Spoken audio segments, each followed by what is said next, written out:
Je pense qu'il faut tout d'abord s'entendre sur ce que l'on veut dire par diplomatie sportive. Il s'agit soit d'utiliser le sport comme un outil de diplomatie, soit de voir le sport en tant que diplomatie telle qu'elle.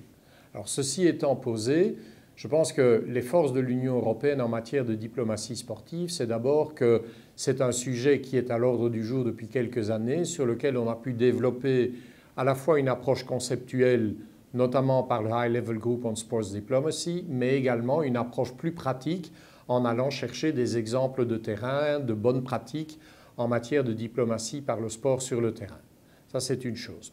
À côté de cette première force-là, il y a évidemment le fait de représenter une entité qui est une entité supranationale. Alors c'est à la fois une force et une faiblesse, dans la mesure où un certain nombre de pays au sein de l'Union européenne ont eux-mêmes adopté des démarches spécifiques de diplomatie par le sport, et on peut notamment penser à la France, puisque nous sommes à Paris, qui a actuellement une ambassadrice pour le sport.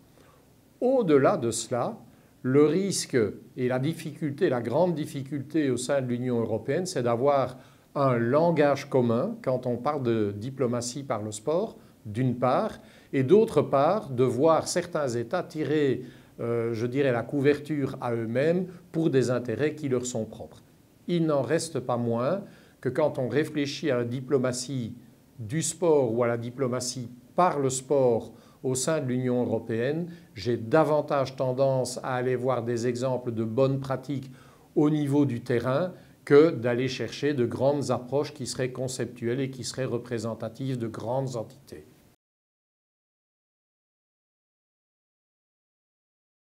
Alors si on se place davantage sur ce que j'appellerais une approche politique de la diplomatie sportive au niveau de l'Union européenne, on peut distinguer trois niveaux de pratique.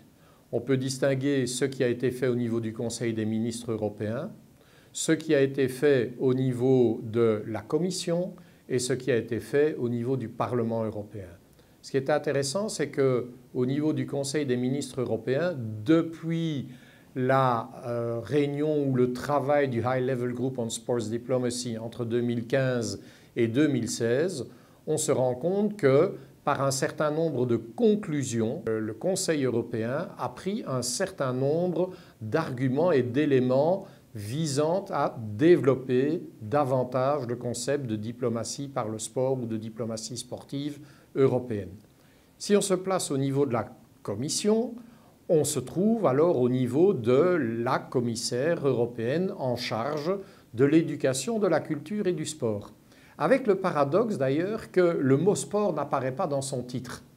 Effectivement, quand vous prenez son titre officiel, le sport n'y est pas mentionné. Néanmoins, il y a un travail important qui a été fait, notamment dans le développement et dans l'accroissement des moyens qui sont consacrés à Erasmus+ dans le domaine du sport, et donc à un ensemble de projets liés à la diplomatie du sport qui peuvent se développer à travers Erasmus+ et qui donnent donc une plus grande visibilité à la notion de diplomatie sportive.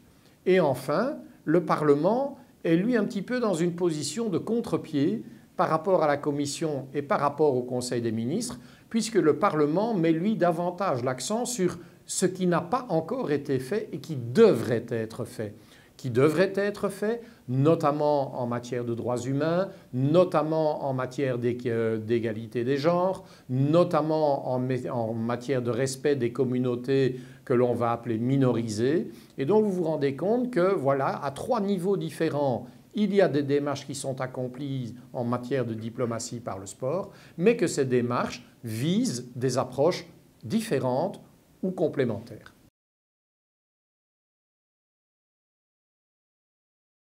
Mais je dirais que le projet TESDI a un petit peu pris en compte tout ce qui s'est fait jusqu'à présent, puisqu'il faut rappeler que l'acronyme signifie Towards et European Sports Diplomacy. Si on a employé le mot Towards, ça montre qu'en effet, il y a encore un certain nombre de choses à faire. Et on a essayé de construire les recommandations que nous formulons dans le rapport qui sera publié bientôt autour de 4 piliers. D'abord, d'un point de vue stratégique, que reste-t-il à faire en matière de diplomatie sportive? Ensuite, en matière de démarche pratique, que pouvons-nous faire pour favoriser réellement une démarche de diplomatie sportive? Ensuite, en termes de résultats, que pouvons-nous tirer comme résultat, comme outcomes, comme on dit en anglais, de ce qui a été fait jusqu'à présent.